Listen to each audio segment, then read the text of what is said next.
Un gran evangelio para grandes pecadores, por Charles Spurgeon. Palabra fiel y digna de ser recibida de todos, que Cristo Jesús vino al mundo para salvar a los pecadores, de los cuales yo soy el primero.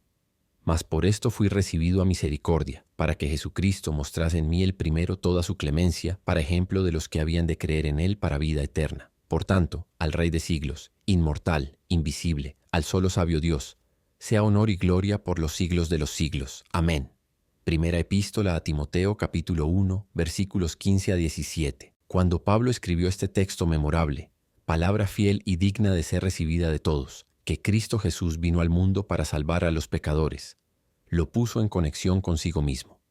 Quisiera que notaseis con cuidado el contexto. Versículo 12. Doy gracias al que me fortificó, a Cristo Jesús nuestro Señor, de que me tuvo por fiel, poniéndome en el ministerio, habiendo sido antes blasfemo y perseguidor e injuriador. Mas fui recibido a misericordia, porque lo hice con ignorancia en incredulidad. Mas la gracia de nuestro Señor fue más abundante con la fe y amor que es en Cristo Jesús. Palabra fiel y digna de ser recibida de todos, que Cristo Jesús vino al mundo para salvar a los pecadores. Veis que el apóstol había hablado de sí mismo, y entonces fue cuando el Espíritu Santo le impulsó el escribir acerca de la gloriosa salvación, de que fue sujeto tan notable. En verdad que fue conexión oportuna y sugestiva en que colocar este glorioso texto evangélico. Lo que predicaba a otros había de verse en él mismo. Leyéndoos la historia de la conversión de Saulo, suponed que concluyese haciendo esta observación. Palabra fiel que Cristo Jesús vino al mundo para salvar a los pecadores. Todos diríais, es verdad, y es la inferencia natural de la narración. Tal observación habría servido como la moraleja de toda la historia. Es una inferencia clara y sencilla de tal conversión que Cristo Jesús debe haber venido al mundo para salvar a los pecadores. Ved, pues, por qué Pablo la expresó en lugar particular. No podía dejar de presentar primero su propio caso, pero cuando lo presentó fue para añadir énfasis a su declaración de que Cristo Jesús vino al mundo para salvar a los pecadores. Tengo la convicción de que nuestro Señor, con sabiduría infinita, quiere que sus ministros mismos sean prueba de las doctrinas que enseñan. Si un joven, muy joven, se pone a deciros acerca de la experiencia de un cristiano anciano, diríais luego, puede ser muy cierto, pero usted no puede probarlo, porque usted mismo no es anciano. Si uno, privilegiado por la providencia de Dios con las comodidades de la vida, se para a predicar de los consuelos del Espíritu en la pobreza, diréis, sí, es muy cierto, pero no podéis hablar con experiencia. Por eso el Señor desea que sus siervos tengan una experiencia tal que su testimonio tenga apoyo en la vida. Quiere que sus vidas apoyen y expliquen sus testimonios. Cuando Pablo dijo que Cristo vino al mundo para salvar los pecadores, su propia conversión, su propio gozo en el Señor eran prueba positiva de ello. Testigo era que había gustado y probado la buena palabra de vida de la cual daba testimonio. Años ha que Pablo fue al cielo, pero su testimonio no es invalidado por eso, pues que a una declaración verdadera no afecta el lapso de tiempo. Si se hizo una afirmación ayer, es tan verdadera como si la estuvieseis oyendo hoy. Y si fue hecha como esta, hace 1800 años, con todo, si fue cierta entonces, y nadie la disputó en tiempo de Pablo, es cierta ahora. Los hechos referidos en los evangelios son tan reales ahora como entonces y deben ejercer sobre nuestra mente la misma influencia que sobre la de los apóstoles. En este momento Pablo está tras de la afirmación de que Cristo Jesús vino al mundo para salvar a los pecadores. Aunque difunto aún habla. Oh, vosotros, los cargados de pecados, quiero que veáis a Saulo de Tarso ante vosotros en este momento y que le oigáis decir con voz penitente en vuestra presencia. El Señor Jesús vino al mundo para salvar a los pecadores, de los cuales yo soy el primero. No dudéis la afirmación, que el hombre es prueba de ella. Quien salvó a Pablo, salvaros puede. Sí, quiere ahora manifestar su poder en vosotros. No seáis desobedientes al mensaje celestial. Pero amados, si Pablo no está en medio de nosotros para dar su testimonio personal, tenemos aún muchas pruebas vivientes, indisputables entre los que nos rodean, que palabra fiel y digna de ser recibida de todos, que Cristo Jesús vino al mundo para salvar a los pecadores. Podría citar a este púlpito a veintenas que eran literalmente los más negros transgresores, pero fueron lavados y santificados, siendo así argumentos vivientes del poder del Señor para salvar. También hay ahora muchos presentes que no podrían ser contados por sus compañeros entre los primeros de los pecadores en ciertos aspectos del caso. Con todo, con la mejor voluntad se califican a sí mismos de tales bajo otro aspecto. y dan hoy, como yo, su testimonio que Jesús puede salvar eternamente. Yo que estoy ante vosotros, soy testigo viviente que Cristo Jesús puede salvar los pecadores, y los salva aún. El Señor me ha perdonado y justificado, y he hallado gracia en sus ojos.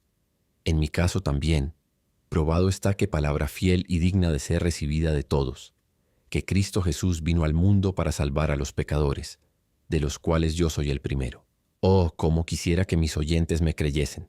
Muchos aceptaríais cualquier información que yo diese. ¿Por qué no aceptáis esta? No me juzgáis mentiroso. ¿Por qué, pues, no creéis mi testimonio tocante a Jesús? Tan pronto está para salvar hoy como ayer. Listo está para salvarte a ti si quieres en él confiar. Consideraremos ahora primero quiénes son los primeros pecadores. Segundo, inquiriremos por qué Dios los ha salvado. Y tercero, qué dicen cuando son salvos. Y, primero, ¿quiénes son los primeros pecadores? Pablo dice que él era el primero. Sin embargo, pienso que él solo era uno del regimiento. Diferentes clases de pecadores hay, unos mayores, otros menores. Todos los hombres son en verdad pecadores, pero no todos los hombres son igualmente pecadores. Todos están en el lodo, pero no todos se han hundido en él a igual profundidad. Es verdad que todos han caído a una profundidad como para perecer en el pecado, a menos que la gracia de Dios lo impida. Con todo, hay diferencia en los grados de culpa y habrá diferencia en los grados de castigo. Algunos son los primeros de los pecadores en el mismo sentido que el apóstol Pablo, porque han perseguido a la iglesia de Dios. Pablo, llamado entonces Saulo, había dado su voto contra Esteban, y cuando Esteban fue apedreado, él guardaba las ropas de los que le mataban. Mucho tiempo después sentía esa sangre sobre su alma y lo deploraba. ¿No sentiríais si hubieseis ayudado a matar a algún hijo de Dios, que estabais entre los primeros de los pecadores? Si hubieses sido ayudador voluntario, obstinado, malicioso, para quitar la vida a un varón de Dios como Esteban, ¿no te titularías a ti mismo pecador de los más viles? Pienso que yo diría, Dios puede perdonarme, pero nunca me perdonaré a mí mismo. Parecería un horrible crimen sobre el alma de uno. Con todo, este fue solo un principio. Fue Saulo semejante a un leopardo que una vez probada la sangre la quiere siempre. Su aliento mismo era amenazador, y su delicia era la matanza. Acosaba al pueblo de Dios, hacía gran estrago en los santos, los compelía, dice, a blasfemar, los hacía azotar en las sinagogas, los perseguía de ciudad en ciudad y aún los hacía morir. Negra memoria debe haber quedado en su corazón aún después de recibir pleno perdón del Señor Jesucristo. Al saber, como Pablo supo, que era un hombre justificado por la justicia de Jesucristo, debe sin embargo haber sentido aflicción de corazón al pensar en estos inocentes corderos por él maltratados. Por la única razón de ser amantes del crucificado había deseado su sangre. Este asunto de la persecución mortal colocaba a Saulo por encima de otros pecadores. Era esta la piedra que remataba la pirámide de su pecado, porque perseguía la iglesia de Cristo. Gracias a Dios que no hay aquí ninguno que tenga sobre su conciencia esa forma particular de pecado por haber matado o participado en la muerte de algún hijo de Dios. Las leyes de nuestra patria felizmente os han impedido mancharos con tan vergonzosa ofensa, y bendigo a Dios por ello. Sin embargo, si hubiese tal persona entre los que oyen estas palabras o entre los que algún día las lean, debo confesar que son en verdad contados entre los primeros de los pecadores, y ruego a Dios les conceda obtener misericordia como a Saulo. Pero muy cerca podéis estar de esto, muy probablemente algunos lo habéis hecho. Ese marido que ha amenazado tan severamente a su esposa si obedece a su conciencia, ese hombre que ha despedido a su criado por la única razón de ser fiel a Cristo, ese propietario que ha arrojado al pobre de su casa porque tuvo allí un culto, ese hombre que premeditada y maliciosamente ha calumniado a un siervo de Dios, no porque le hizo algún mal, sino porque no pudo soportar el saber de un verdadero discípulo de Cristo. Estas son gentes que deben contarse entre los primeros de los pecadores. No han asesinado, pero han ido hasta donde se atreven a ir, y su corazón lleno está de veneno contra el pueblo de Dios. Crimen grave es este. Aunque parezca muy pequeña cosa contristar a un hijo piadoso o vejar a una pobre mujer piadosa, Dios no lo cree así. Recuerda burlas y mofas dirigidas a sus pequeñuelos, y manda a los que a ellas se entregan que tengan cuidado. Mejor ofender a un rey que a uno de los pequeñuelos del Señor. Ese pobre que en el taller ha pasado ratos muy pesados con las chanzas y burlas, tiene un amigo en los cielos, Ese otro que buscando al Señor ha encontrado la indiferencia en la sociedad tiene un abogado en las alturas que no le verá despreciado sin defender su causa. Puede parecer bagatela eso de hacer a un santo el blanco del ridículo, pero su Padre en los cielos no lo piensa así. Sé esto, que muchos hombres pacientes aguantarán mucho, pero si golpeáis a sus hijos se les subirá la sangre y no lo tolerarán. Un padre no soportará que se maltrate a su hijo, y el gran Padre arriba es tan tierno y amante como el que más. Habéis visto entre los pájaros y las bestias cómo usan todas sus fuerzas para defender a sus hijos. Una gallina naturalmente tímida pelearía por sus polluelos como un león. Algunos de los más pequeños animales y de los de menos poder llegan sin embargo a ser muy terribles cuando están cuidando a su prole. ¿Y pensáis que el eterno Dios soportará que sus hijos sean difamados, calumniados, vejados por seguirle? ¿Es el Dios de la naturaleza sin afecto natural? Pienso que no. Lamentaréis el día, Señor, en que levantéis armas contra el pueblo de Dios. Humillaos ante Dios por ello.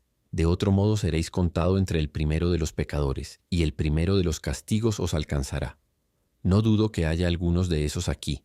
Si los hay, ruego que por la gracia infinita sea en ellos repetida la historia de Saulo de Tarso, que aún vayan a predicar el evangelio que ahora desprecian. No es novedad que el sacerdote se convierta a Cristo, ni que el adversario venga a ser abogado tanto mejor y más poderoso a causa del mal que antes hizo. Oh, que el Señor torne sus enemigos en amigos. Dios lo haga. Por amor de Cristo que lo haga ahora. Además, entre los primeros de los pecadores debemos, por supuesto, contar los culpables de los más groseros y viles pecados. No me ocuparé de mencionarlos. Vergüenza es aún hablar de ellos.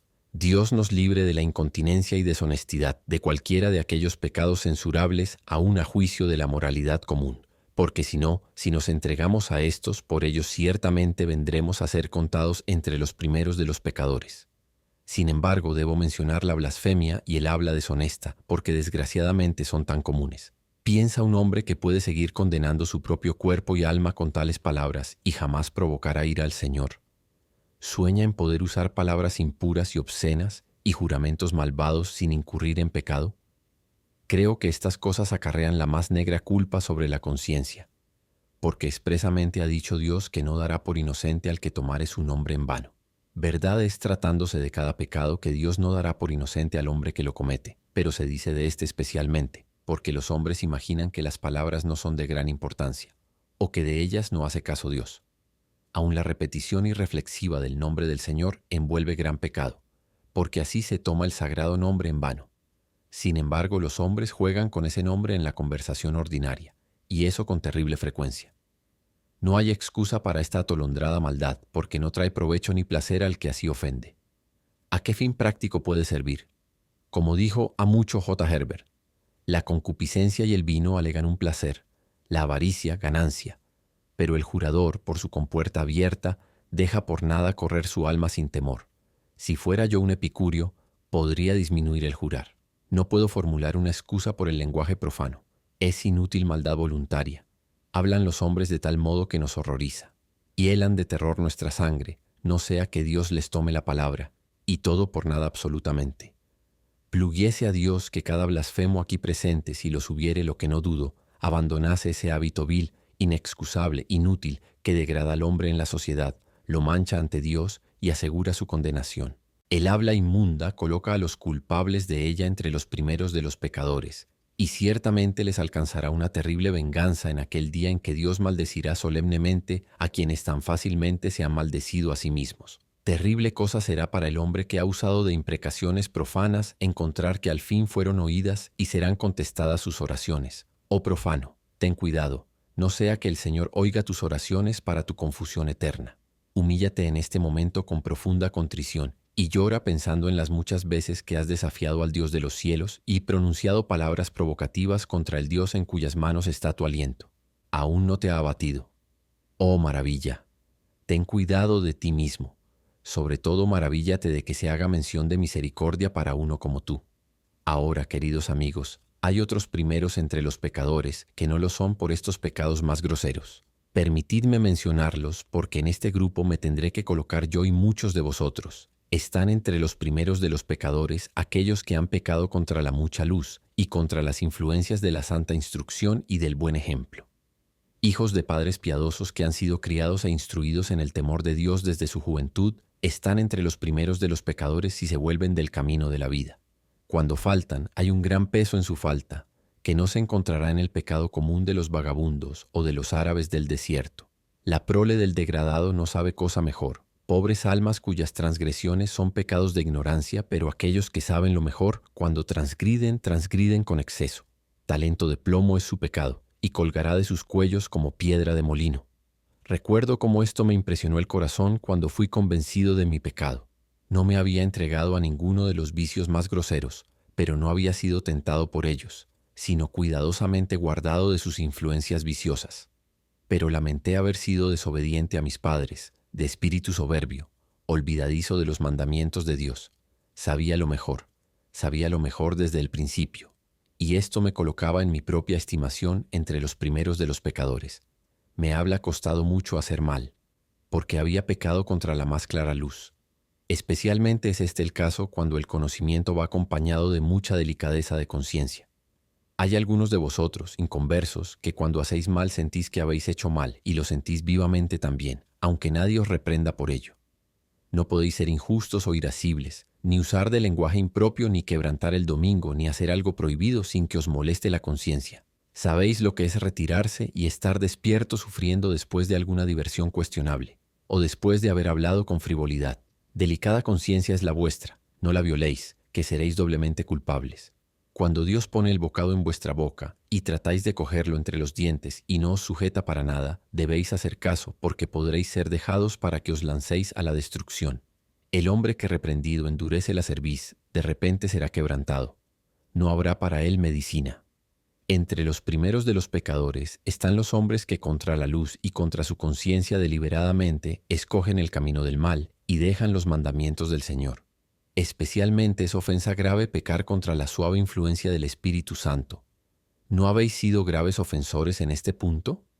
Sentiste el otro domingo en la noche que si podías salir luego de la capilla y llegar a tu casa te arrodillarías en oración, pero no lo hiciste. Sin embargo, has sentido cosa igual muchas veces y has desechado el sentimiento, y ahora un sermón apenas te mueve. Necesitaría estar lleno de truenos y relámpagos para hacerte volver el grueso de un cabello. Verdades que te hacían estremecer de pies a cabeza apenas te afectan ahora. Ten cuidado, te ruego, porque el que peca contra el Espíritu Santo puede encontrarse anegado por el pecado, de tal manera que ya no pueda mover su barco hacia las playas de salvación. Nada endurece tanto como el Evangelio cuando se juega mucho con él. Escuchar las verdades sin recibirlas en el corazón es destrucción segura. Morir en Tierra Santa es morir en verdad. Quiera Dios que no suceda así con ninguno de los presentes. Con todo, si eres hoy el primero de los pecadores, no desesperes ni te vuelvas con ira, porque vamos a decirte en este momento, en el nombre de Dios misericordioso, que su Hijo Jesucristo ha venido al mundo para salvar a los pecadores, aún al primero. Pienso que debo poner entre los primeros de los pecadores a aquellos que han conducido a otros al pecado. Este es un asunto triste. Si habéis extraviado a otros, si habéis buscado al Señor y sois salvos, sin embargo no podéis salvarlos. Si son jóvenes los que habéis contaminado con el mal, no podréis quitar la vil mancha de su mente. Podéis dejar de sembrar la semilla del diablo, pero no recoger lo sembrado, ni impedir su crecimiento y madurez. El fuego se enciende fácilmente, pero no se extingue tan pronto cuando se ha apoderado del combustible. Es cosa terrible que pueda haber almas en el infierno enviadas allí por vosotros. Sabia oración penitencial de un convertido que había ejercido influencia para el mal era esta: Señor, perdóname mis pecados de otros hombres. Cuando conducís a otros al pecado, sus pecados son en gran parte pecados vuestros. No dejan de ser pecados de quienes los cometen, pero lo son también de aquellos que los promovieron o sugirieron por el precepto o el ejemplo. Un mal ejemplo, una expresión obscena, una vida impura pueden ser los medios de conducir a otros a la perdición. Y quienes a otros destruyen y son así asesinos de almas están entre los primeros de los pecadores. Quien usa el puñal o la pistola para herir el cuerpo es aborrecido. ¿Qué diremos de aquellos que envenenan las mentes humanas y hunden el puñal en el corazón de la piedad? Estos son los más culpables entre los culpables. Ay de ellos. Debo especialmente colocar entre los primeros de los pecadores a aquel que ha predicado la falsedad, que ha negado la divinidad de Cristo, que ha minado la inspiración de las Escrituras, que ha luchado contra la fe, peleado contra la expiación y hecho el mal que ha podido, difundiendo el escepticismo. Debe colocarse entre los cabecillas del mal diabólico. Es un destructor maestro, un apóstol escogido del príncipe de las tinieblas. Ojalá que por la gracia soberana sea puesto entre los primeros maestros de esa fe que hasta aquí ha destruido. Pienso que en calidad de cristianos deberíamos orar más por cualesquiera que se hacen notorios por su infidelidad. Si hablásemos menos amargamente contra ellos y orásemos más por ellos, de ello resultaría bien. Argumentos buenos contra los ateos bastantes hemos tenido. Llevemos el caso a corte superior y aboguemos con Dios por ellos. Si usamos la magnífica artillería de los cielos por medio de la oración importuna, estaremos usando mejores armas que las comúnmente empleadas. Ayúdenos Dios a orar porque todos los falsos maestros sean convertidos a Dios y así despliegue la omnipotencia de su amor. No diré más sobre este triste asunto, porque en verdad solo he mencionado estos ejemplos con la esperanza de que alguno presente confiese. Siento decir que el predicador se refiere a mí. Bajo uno u otro punto de vista debo tomar mi lugar entre los primeros de los pecadores. Segundo, en segundo lugar, ¿por qué los primeros de los pecadores son salvos tan frecuentemente? El Señor Jesucristo, cuando fue a los cielos, llevó consigo uno de los primeros pecadores en calidad de compañero. El ladrón moribundo entró en el paraíso el mismo día que nuestro Señor. Después de que nuestro Señor Jesús había subido al cielo, no salvó, hasta donde yo sé, más que una sola persona por su propia agencia directa. Y esa persona fue este mismo apóstol Pablo que nos ha dado nuestro texto. A él personalmente habló nuestro Señor de los cielos diciendo: Saulo, Saulo, ¿por qué me persigues? Revélesele a él mismo por el camino, y llamó para que fuese su apóstol aún a este hombre que con verdad se titulaba a sí mismo el primero de los pecadores. Admirable pensar que así fuese. Pero la gracia se deleita en tratar con el pecado grande y notorio y en quitar los enormes crímenes de grandes ofensores. El Señor Jesús no solo salvó los primeros de los pecadores, sino que aún tenía parentesco carnal con algunos de ellos. Recorrida la larga línea de la genealogía de nuestro Señor. Conocéis esa doctrina, reciente invención de Roma, respecto a la Inmaculada Concepción de María. Voy a deciros una doctrina que está tan apartada de esa como lo está el Oriente del Occidente. En la genealogía de nuestro Señor encontramos los nombres de algunos de los primeros pecadores. 3 mujeres especialmente están en ella, que fueron notorias por su pecado. No se mencionan muchas mujeres, pero entre las primeras está Tamar, culpable de incesto. La otra es Rahab la ramera, y la tercera, Batseba, la adúltera. Es un linaje perverso, un árbol genealógico cuyas ramas son más que nudosas y torcidas. Admirad la condescendencia del Señor al venir de tal tronco. Vino de pecadores, porque vino por los pecadores. Según la carne vino de los pecadores, para que los pecadores viniesen a él. Fue mezclada en las venas por donde corrió su estirpe la sangre de Ruth la moabita, una pagana, para que nosotros los gentiles viésemos cuán verdaderamente era él hueso de nuestros huesos y carne de nuestra carne. No digo que hubo mancha en su humanidad, Dios me libre, porque no fue engendrado como los hombres, de modo de ser así contaminado. Pero digo sí, que su genealogía incluye muchos grandes pecadores, para que veamos cuán estrechamente se unió con ellos, cuán completamente se encargó de su causa. Leed de la lista de su estirpe. Allí veréis a David que clamó: a ti solo he pecado. A Salomón que amó mujeres extranjeras. A Roboam su hijo insensato. A Manases que derramó mucha sangre inocente, y peores hombres que esos, si peores pueden ser. Semejantes pecadores están en la genealogía del Salvador de pecadores. Contado fue con los transgresores, fue llamado amigo de publicanos y de pecadores. Se dijo de él: este a los pecadores recibe y con ellos come. Se deleita aún en salvar grandes pecadores. Oh amigo mío, le deleitará salvarte a ti. ¿Por qué lo hace? Dice el apóstol en el versículo 16.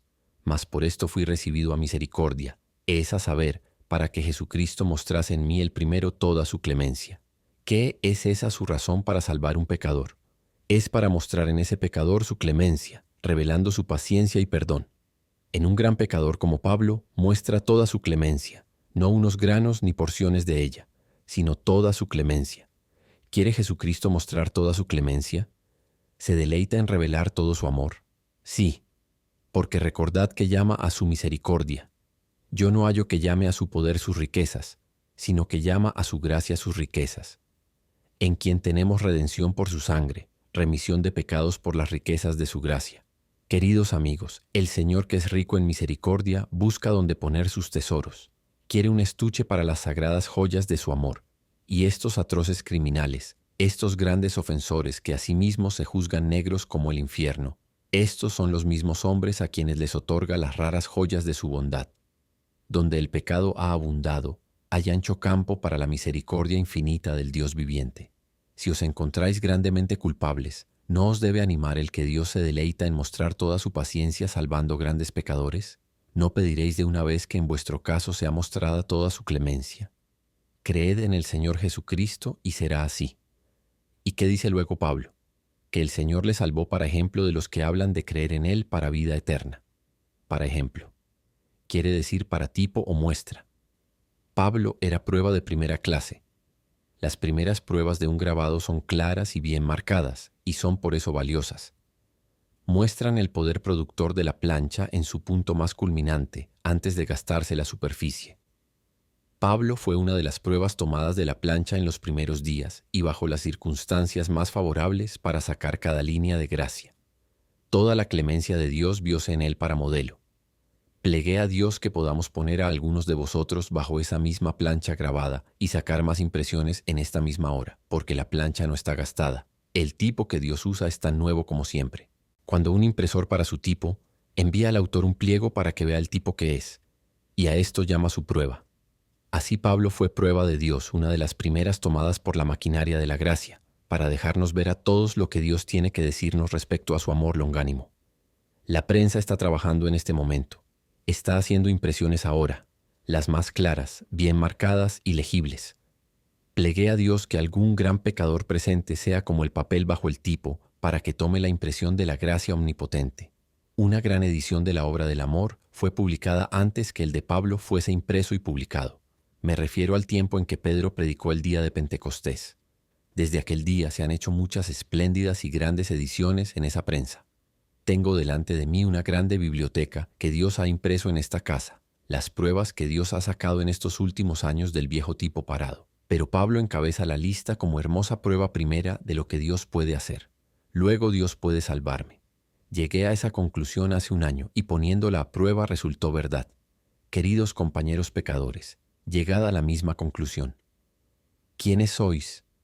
No, no quiero que me digáis. No quiero saber. Dios lo sabe. Pero quiero que lleguéis a esta conclusión.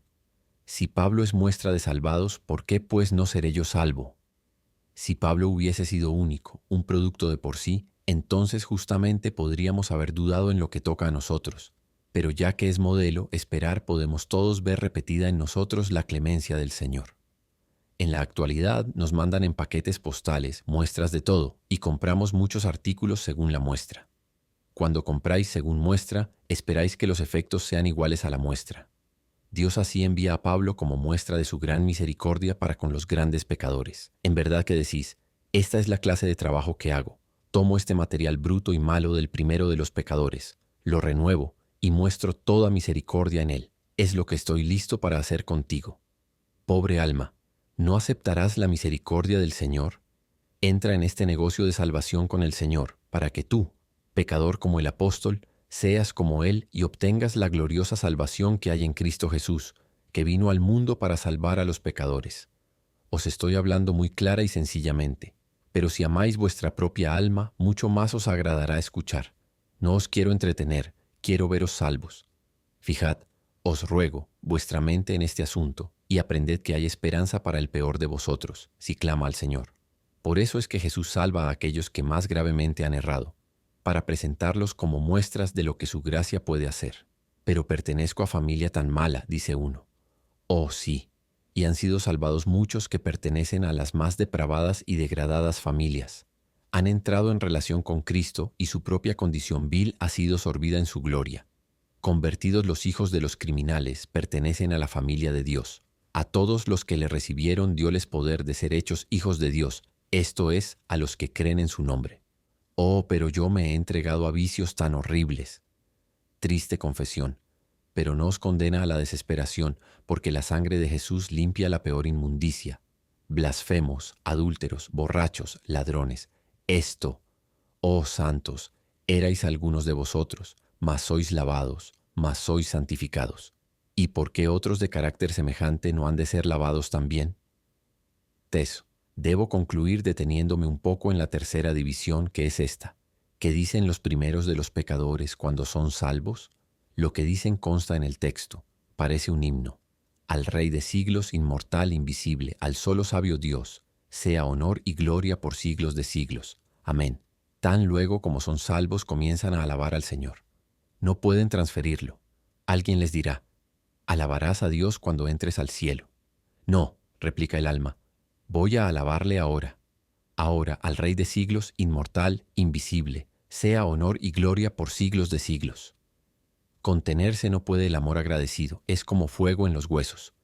Reventaría de amor nuestro corazón si no hallase luego medios para expresarse. Otra persona le dice al oído, cuando alabes a Dios no te entretengas tanto en ello. Sal tan pronto como le hayas alabado y adorado con moderación. No, dice el salvado, no puedo acabar mientras la vida dure. A Él sea honor y gloria por siglos de siglos. Expresión redundante que el entusiasmo se deleita en usar. Indica una especie de doble eternidad.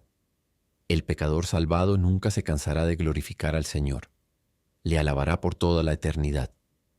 Tan pronto como un pecador es salvo del pecado, se viste de alabanza. Nuevo canto es puesto en su boca y debe cantarlo. No puede dejar de hacerlo. No hay quien lo detenga. Notad los títulos que aquí amontona Pablo. Primero llama Rey al Señor Jesucristo, o aplicadlo al bendito Dios en su sagrada unidad si queréis. Llama Rey al Señor porque quiere darle el título más elevado y tributarle el más humilde homenaje. Llámale Rey porque le ha hallado como tal, porque Rey es el que reparte vida y muerte, Rey que perdona rebeldes, Rey que gobierna y reina sobre los hombres. Tanto así y más era Jesús para Pablo, y así necesita darle el título real. De él no puede hablar menos que de majestad. Si Jesús no es Rey para todo el mundo, lo es al menos para el hombre cuyos pecados han sido perdonados. Dice, al Rey de siglos sea honor y gloria por siglos de siglos. Ved qué más dice, al Rey de siglos. No es un rey que perderá su reino, no un rey que cesará de reinar o abdicar, o morirá. Oh, queridos hermanos, el Rey que perdonó a Pablo es hoy un Rey igualmente poderoso para salvar. Rey es aún después de 1800 años de su obra de gracia para con el primero de los pecadores. Se sienta en el trono con su gracia soberana, en el esplendor de su amor, en la majestad de su poder, perdonando la iniquidad, la transgresión y el pecado. ¿No os inclinaréis ante él? Aquí, en este momento, me detengo para hacerle reverencia. Gloria al Señor Jesús porque es el Rey eterno. Llámale también Rey inmortal.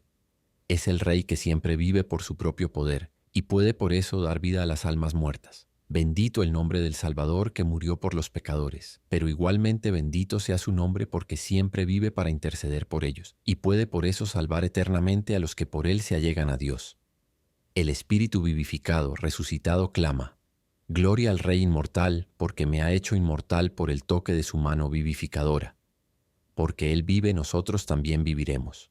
Nuestra vida está escondida en Él, y con Él reinaremos por toda la eternidad.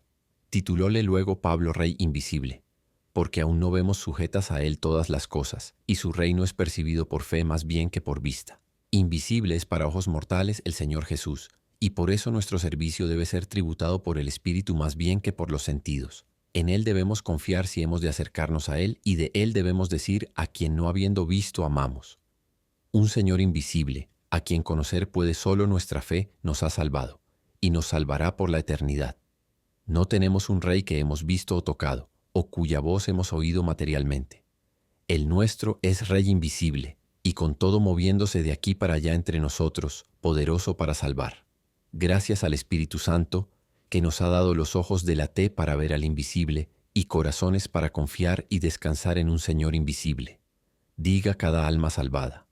Al Rey de siglos, inmortal, invisible, sea gloria eterna. ¿No responderéis con inmediata alabanza? ¿No decís, despierta gloria mía, despierta salterio y arpa? Ojalá que el carbón encendido de Serafín tocase mis labios tartamudos. Como pecador salvado por mi Señor y Rey, de buena gana derramaría mi vida en continua corriente de alabanza a mi Redentor. Además, nuestro apóstol habla del solo sabio Dios. Tan sabio es, que salva grandes pecadores para hacerlos ejemplos de su misericordia.